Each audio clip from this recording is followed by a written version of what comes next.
कथा थोथा ब्रह्म ज्ञान। एक वैद्य अपनी जीविका के लिए एक नगर में पहुंचा। वहां उसने अपना औषधालय स्थापित किया। सैकड़ों व्यक्ति दवा लेने आते और लाभ उठाते, किंतु जब वैद्य जी दवा के दाम मांगते तो वे ब्रह्म ज्ञान का उपदेश देने लगते। कहते, हम सब ब्रह्म हैं, आप और हम एक ही हैं।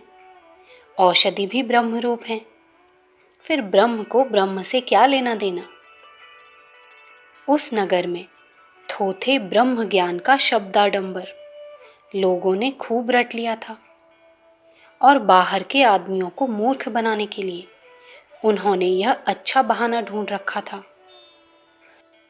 अपने मतलब में तो चौकस रहते, किंतु जब किसी दूसरे को कुछ देने का अवसर आता तो ब्रह्म ज्ञान की बात बनाकर छुटकारा पा जाते। वैद्य जी इन ब्रह्म ज्ञानियों के मारे बड़े चकराए। जब दवा लेने आए तब तो लोग लाभ ज्ञानी हो जाएं, और जब देने का समय आए तब ब्रह्म ज्ञानी बन जाएं।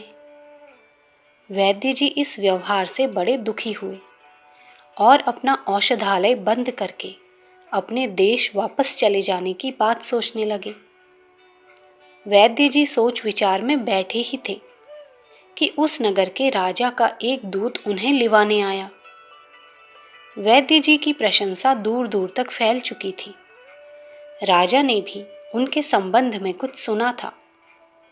राजकुमार की बीमारी जब अन्य वैद्यों से अच्छी ना हुई तो राजा ने इन परदेसी वैद्य को बुलवाया।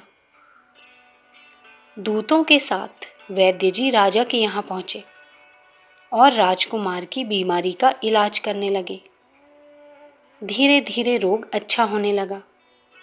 एक दिन राजा ने वैद्य जी से कहा, कोई ऐसी दवा बताइए जिससे राजकुमार जल्दी अच्छा हो जाए।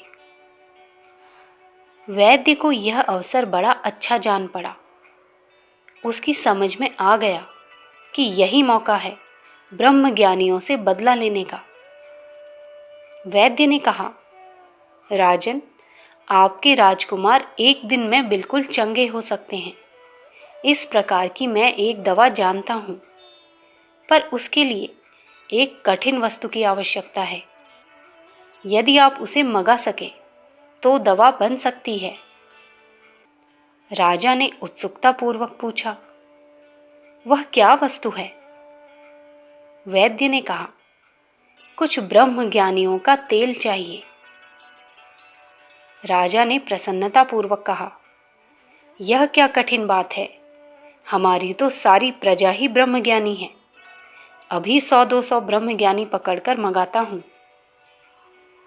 राजा की आज्ञा पाते ही पुलिस के सिपाही ब्रह्म ज्ञानियों को तलाश करने के लिए चल दिए।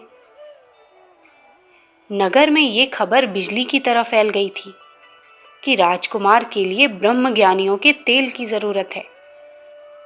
इस समाचार से सबके कान खड़े हो गए। पुलिस के जत्थे बड़ी सरगर्मी के साथ खोजते फिर रहे थे कि ब्रह्म ज्ञानी कौन है, परंतु कुछ भी पता न चला। जिससे पूछते मना कर देता।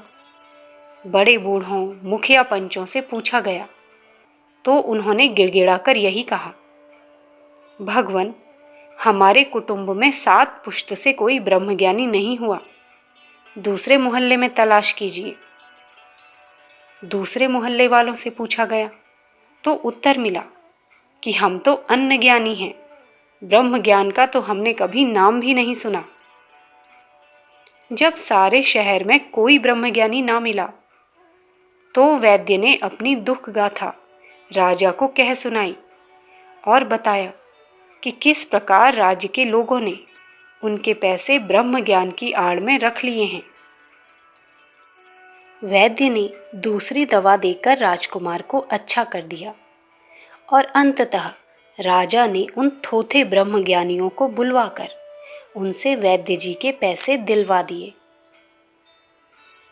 अखंड ज्योति, अगस्त सन 1941, पृष्ठ संख्या 17।